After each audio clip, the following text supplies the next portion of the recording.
Bienvenue à tous dans cette série de podcasts qui a pour but de vous aider dans l'appréhension de l'épreuve du grand oral. Ensemble, nous abordons aujourd'hui dans ce 11e épisode un point crucial. Et oui, les mois sont passés, vous avez tout structuré. Vous vous souvenez la fameuse dispositio d'Aristote ? Vous avez même franchi l'étape qui consiste à tout mémoriser. Il va falloir maintenant penser à passer à l'actio, c'est-à-dire être capable d'énoncer son discours. Mais pour cela, il y a un élément à gérer le jour J qui fera partie intégrante de votre prestation. Vous l'avez deviné, mais souvent vous le négligez, c'est votre corps. Sachez une chose, la gestuelle est aussi importante que votre parole. Si vous n'y faites pas attention, elle peut renvoyer une image négative ou du moins en contradiction avec le ton de votre discours.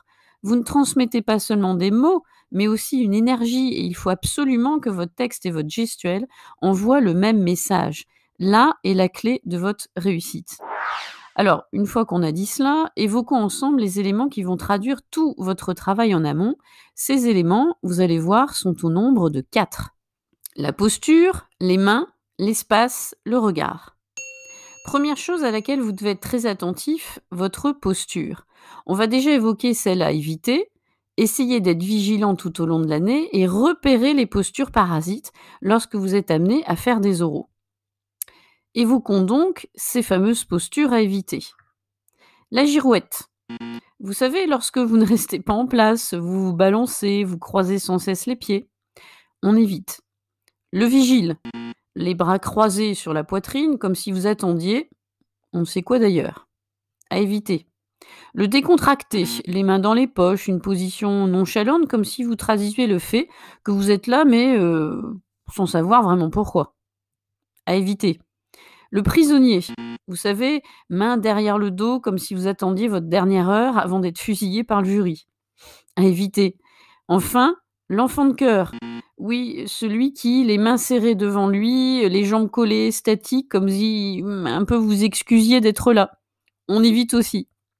Bref, toutes ces postures, on les oublie, on les bannit. On adopte une posture du candidat, de la candidate enthousiaste, sûre de ce qu'il ou ce qu'elle va dire en cherchant à être le plus naturel possible, tout en faisant en sorte que la gestuelle ne perturbe pas les propos. On reste donc droit pour ne pas gêner sa respiration.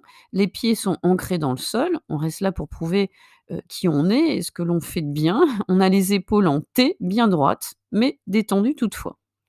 Pour vous habituer à acquérir cette posture, des petites astuces. Prenez le texte d'un de vos exposés de l'année, regardez-vous dans la glace pour prendre conscience de votre posture, ou alors une autre astuce très constructive, filmez-vous. Cela permet d'avoir un regard plus large sur votre manière de prendre la parole. Les tics gestuels de langage vont facilement vous sauter aux yeux. Faites une série d'enregistrements et vous verrez tout de suite l'évolution de vos prestations. Votre posture va de pair avec vos mains. Évitez déjà toutes les positions qui pourraient entraver votre respiration. Les mains dans le dos, les mains agitées, les bras ballants ou encore les mains dans les poches, on oublie tout cela. Déjà, on les garde le plus près du corps, entre le torse et le nombril par exemple. Ensuite, on a plusieurs options et surtout, on est d'accord, à adopter celle avec laquelle vous êtes le plus à l'aise. Alors on peut avoir les mains croisées, les mains à plat, si vous avez un pupitre ou une table sur laquelle vous appuyez. Vous pouvez avoir les mains en pyramide inversée. Elles donnent en tous les cas l'impression que vous êtes concentré, réfléchi et posé. Et surtout, plus vous les utilisez, moins vous vous accrochez à vos notes. Votre posture est maintenant décidée, votre gestuelle aussi. Maintenant, votre objectif, occuper l'espace. Alors pourquoi ? Parce que en l'occupant, vous allez montrer au jury votre aisance. Attention, vous ne montez pas sur scène non plus, mais vous devez bouger pour montrer que vous êtes à l'aise. Ne faites pas pour autant l'essuie-glace, cela risque de déconcentrer votre auditoire. Pensez aux points cardinaux plutôt. Allez d'est en ouest en passant par le nord en toute retenue et sans exagération bien sûr. Si vous n'avez pas la possibilité de vous déplacer énormément, vu la configuration hypothétique de la salle, focalisez-vous d'autant plus sur votre gestuelle et le tout avec le sourire. Montrez que ce moment de grand oral est pour vous un moment apprécié. Alors attention encore une fois, ne vous forcez pas. Sourire naturel Sinon, on verra que vous surjouez et je peux vous dire que l'on vous attendra au tournant. Enfin, le dernier élément qui est une des composantes essentielles d'une prestation réussie, c'est le regard. Le regard, c'est ce qui permet de maintenir le lien avec le public. Le regarder, c'est garder son attention et c'est créer une sorte de complicité, même si celle-ci est brève au regard de la durée de l'épreuve. Essayez de maintenir votre regard vers votre jury de façon très régulière, ce qui induit, on est d'accord, encore une fois, de bien maîtriser ses notes. Mais maintenir son auditoire du regard, cela veut aussi dire que vous ne devez pas toujours regarder les mêmes personnes. Essayez d'adopter la technique, pour le coup, là, de l'essuie-glace. Alors, ne mettez pas la vitesse maximale à votre essuie-glace, sinon on vous perdra et vous aurez le tournis. Mais essayez d'instaurer ce contact visuel.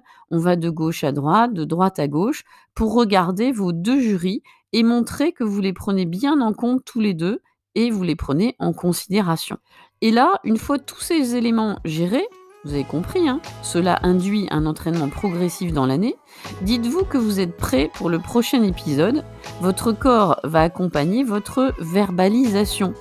Verbalisation, c'est quoi? Eh bien, on va le voir dans le prochain épisode.